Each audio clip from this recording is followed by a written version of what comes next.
What's up, friends? Happy Sunday. Another Sunday on the porch.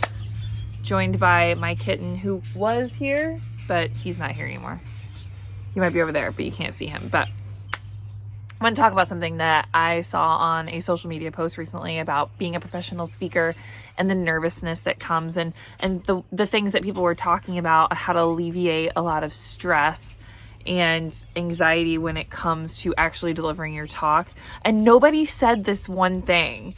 And what's interesting is the other things they said that would alleviate anxiety and stress, I also agreed with, but I was like, to get to those, that thing that they're recommending, I was like, y'all aren't talking about the first most important thing that alleviates a lot of the stress and anxiety, and that is preparation.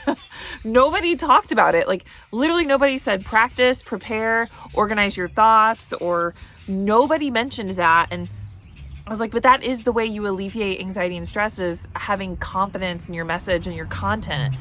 And so here's my short version of how to alleviate stress and anxiety when it comes to being a public speaker is prepare.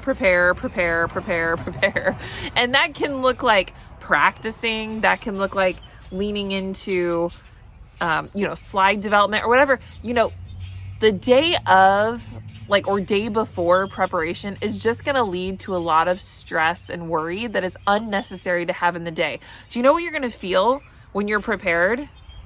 Peace. You're going to show up and be excited to deliver. I mean, you may have the normal everyday, adrenaline, nervousness, right? Because you're getting to do something you love that's purposeful and that's exciting. But to alleviate this, oh my God, is preparation. And I often get some pushback from people that are like, well, I don't want to memorize my content exactly and deliver it exactly because that'll come off as inauthentic. It's like, when you have rehearsed over and over and you've prepared, you have given yourself the ability to be spontaneous in the moment, to change things up a little bit in the moment, or say things a certain way, or go off script a little and interact with the audience, because your muscle memory will bring you right back to what you were doing before.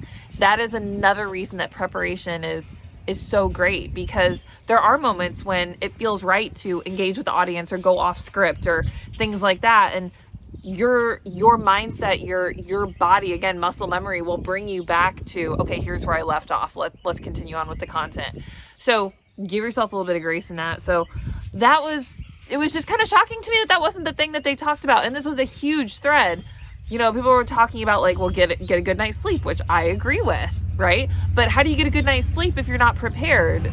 Because you can't turn that part of your brain off. You'd be worried and obsessing about it while you try to sleep. And some people said, well, eat a good meal or get up and work out. It's like, well, how can you get up and have a nice routine if you're stressed about your message because you didn't prepare? Do you see what I'm saying? So all the things that they're recommending, I agree with, to give you less anxiety and stress on the day. But how you do those things with less stress is you prepare. You have the ability to, just really feel confident in the day when you've practiced and prepared. So one of the things that I also do, and I've probably mentioned this before, is I do not rehearse or practice the day before an event.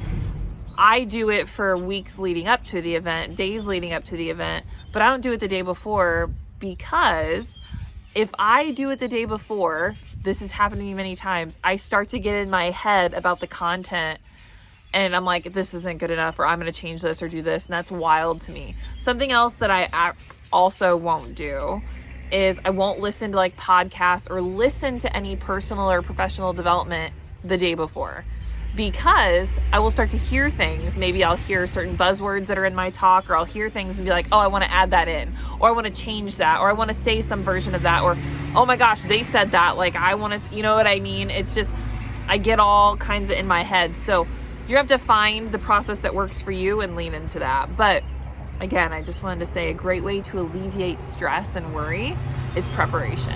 And how do you prepare as you practice? So that cadence, even when you don't have gigs, even when I don't have gigs, I still practice my keynote at least twice a week. Because for one, it's my job, right? You've heard me say that before. It's your job. You should have, you should be prepared. You should just know your content. And I'm actually most creative when I'm moving my body. So I walk every day. And this morning I was actually walking, and there was like a portion of the talk where I was like, ooh, like a way to change the sentence, or a way, because I run through it naturally in my mind now. And it doesn't make me change things from time to time, but like I hear things differently when I'm walking, and I'm like, oh, I can say it that way. That hits different. So I'll make the note in my phone, like while I'm walking. But that's something too. So again, preparation is a great way to alleviate stress and anxiety when it comes to delivering a great talk. So I'm gonna leave you with that today. I hope that this helps in some way. I'd love to hear how you alleviate stress and anxiety. So post below. Talk to you guys later. Bye.